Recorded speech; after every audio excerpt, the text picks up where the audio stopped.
तो Indian fighter Owais याकूब ने अपनी फाइट में first round TKO victory score कर ली है। ओवैस याकूब की यहाँ पर फाइट हुई थी मेहमद खान ताजवुद्दीन के अगेंस्ट और उन्होंने एक बहुत डोमिनेंट परफॉर्मेंस पुटअप करा और इंडिया को यहाँ पर ब्रेव कॉम्बैट फेडरेशन के अंदर राउंड 1 में एक डोमिनेटिंग विक्ट्री स्कोर करके दी है। तो इस वीडियो के अंदर हम डिस्कस करेंगे ओवैस याकूब की परफॉर्मेंस के बारे में, कैसी उनकी ये जो हाई प्रोफाइल हाइप्ड फाइट थी, बहुत सारी हाइप थी इस फाइट की, वो किस तरीके से गई। उन्होंने पोस्ट फाइट प्रेस कॉन्फ्रेंस में भी बहुत सारी चीजें बोली है। उनका ऐसा कहना है वो फर्स्ट इंडियन बनने वाले हैं जो कि ब्रेव कॉम्बैट फेडरेशन में चैंपियन बनेंगे। साथ ही साथ उन्होंने टीम हबीब के साथ ट्रेनिंग के बारे में बात करी है, अपनी इंजुरीज के बारे में बताई है और सारे सेटबैक्स के बाद भी उन्होंने ऐसी परफॉर्मेंस दिखाई है। तो सारी चीजों के बारे में इस वीडियो के अंदर डिस्कस करेंगे, लेकिन उससे पहले आपसे वीडियो को लाइक कर देना, चैनल को सब्सक्राइब कर देना। यूएफसी कॉम्बैट स्पोर्ट्स का ऐसा ही कंटेंट हिंदी में एंजॉय करने की। तो भाइयों, इस टाइम पे जिस लेवल की खुशी और जिस लेवल का सेटिस्फैक्शन मुझे हो रहा है ओवैस याकूब की फाइट देखने के बाद, मैं उसको अपने वर्ड्स में यहाँ पर आप सबको बता नहीं सकता। और सबसे पहले तो ओवैस याकूब को बहुत बड़ा कॉन्ग्रेचुलेशन, साथ ही साथ थैंक यू भी बोलना चाहूँगा अपनी इंडियन एमएमए कम्युनिटी की तरफ से।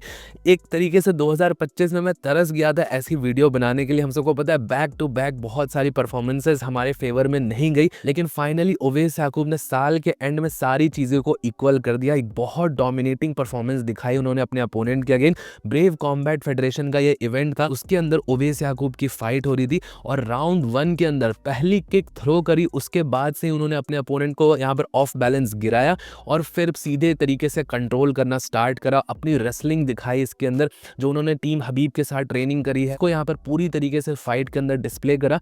एक भी यहाँ पर मौका नहीं दिया अपने अपोनेंट को और राउंड 1 के 3 मिनट 35 सेकेंड मार्क पे यहाँ पर अपने अपोनेंट को फिनिश ऑफ कर दिया। आप समझ सकते हो कितनी ज़्यादा डोमिनेशन के साथ इस फाइट को जीता है और बहुत ज़्यादा खुशी होती है जब अपना इंडियन फाइटर इस तरीके की परफॉर्मेंसेस दिखाता है। इतने सारे यहाँ पर हर्डल्स थे यहाँ पर ओवैस याकूब के फाइट से पहले। आप सबको पता है कोई इजी रूट नहीं रहा है ये ओवैस याकूब के लिए ये वाली फाइट। जिसने भी ये फाइट वीक फॉलो करा था उनको पता था कि ओवैस याकूब के जो ओरिजिनल ओपोनेंट थे, जिसके अगेंस्ट उन्होंने प्रिपेयर करा था इतने महीनों से, उसने फाइट से सिर्फ 3 दिन पहले यहाँ पे पुल आउट कर लिया था और सिर्फ 3 दिन के नोटिस पे उनको मेहमद खान ताजवुद्दीन के अगेंस्ट फाइट करनी पड़ी थी। और शॉर्ट नोटिस कोई भी फाइट इजी नहीं होती, लेकिन यहाँ पर ओवैस याकूब ने एक बहुत अच्छी और बहुत डोमिनेशन वाली परफॉर्मेंस दिखाई है और मेहमद खान ताजवुद्दीन को अपना स्ट्राइकिंग गेम प्लान बिल्कुल भी इंप्लीमेंट करने ही नहीं दिया।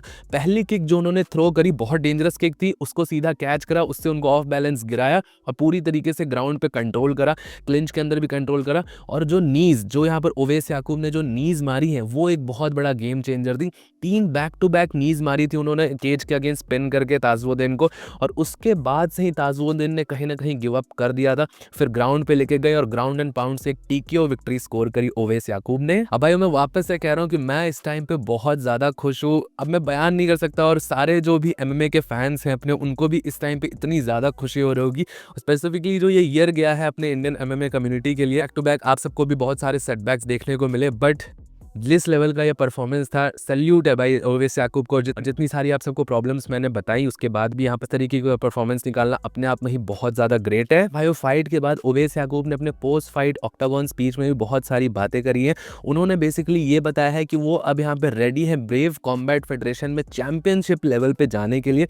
उनका ऐसा कहना है कि वो फर्स्ट इंडियन बनना चाहते हैं जो कि ब्रेव कॉम्बैट फेडरेशन के अंदर चैंपियन बनेंगे। ब्रेव कॉम्बैट फेडरेशन में अभी तक इंडिया के कुछ फाइटर्स फाइट कर चुके हैं, लेकिन कोई भी चैंपियनशिप लेवल तक नहीं जा पाया है और ये ब्रेव के अंदर ओवैस याकूब की दूसरी फाइट थी। मतलब आप समझ सकते हो कि यहाँ पर एक अच्छा खासा स्टेप अप अब उनको मिलने वाला है। मोस्ट प्रोबेबली अब रैंक कंटेंडर्स और चैंपियनशिप अपॉर्चुनिटीज भी आ सकती है 2026 के अंदर। ओवैस याकूब के पास अच्छी खासी हाइप भी उन्होंने जनरेट कर ली है, तो इसके बाद आप समझ सकते हो कि स्टेप अप होने वाला है ओवैस याकूब का कॉम्पिटिशन। साथ ही साथ भाइयों यहाँ पर ओवैस याकूब ने एक और बहुत इंपॉर्टेंट चीज बताई और उनका ऐसा कहना था कि इस फाइट से पहले उनको यहाँ पर इंजुरी हो रखी थी, जो कि एक बहुत बड़ी सिग्निफिकेंट चीज उन्होंने बताई। उनका ऐसा कहना फाइट से सिर्फ 2 वीक्स पहले उनके रिब्स टूट चुके थे और तो और उनके टोज में भी इंजुरी हो रखी थी। ओवैस याकूब ने ये इंटरव्यू के अंदर रिवील करा, जो कि अपने आप में ही बहुत बड़ी चीज है।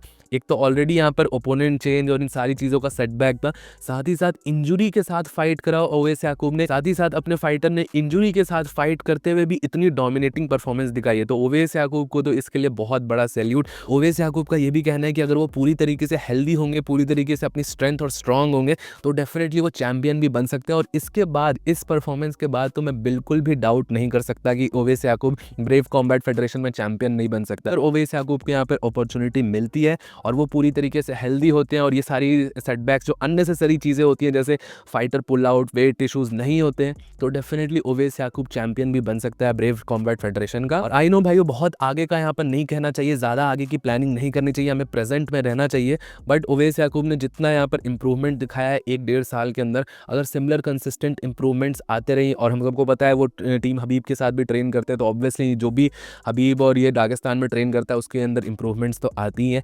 तो जो भी अगर ये इंप्रूवमेंट्स कंसिस्टेंट रहती हैं, डिसिप्लिन के साथ रहते हैं ओवेस याकूब अपने कैरियर में, तो वो UFC ड्रीम जो हमारा है वो भी डेफिनेटली पूरा हो सकता है।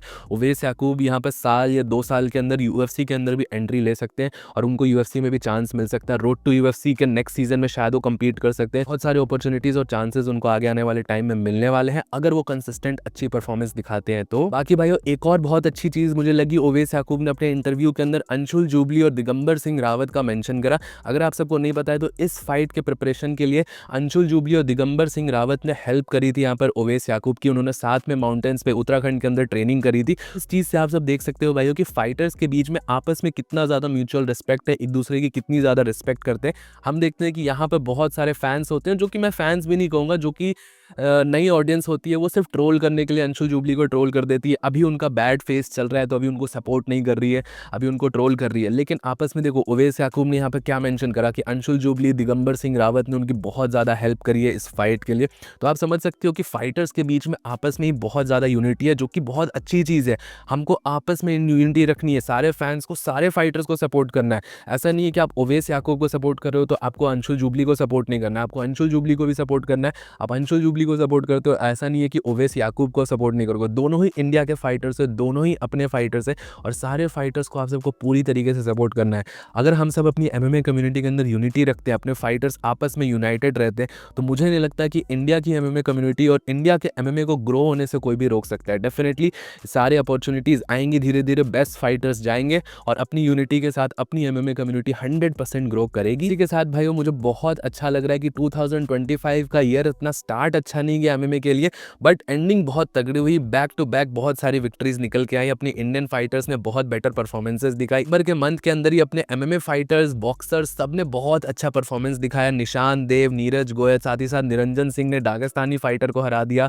और तो और अब यहाँ पे ओवेस याकूब ने एक बहुत अच्छा एंड करा है 2025 का। मैं जस्ट विश करूंगा कि ये जो मोमेंटम हमने गेन करा है साल के एंड में, ये 2026 में भी कैरी फॉरवर्ड हो और अपना अगला साल भी MMA के लिए इसी तरीके से बढ़िया जाते जाए और मैं ऐसी ही वीडियोस और बना पाऊँ। बहुत ज़्यादा मज़ा आता है जब कोई इंडियन फाइटर अच्छा परफॉर्म करता है।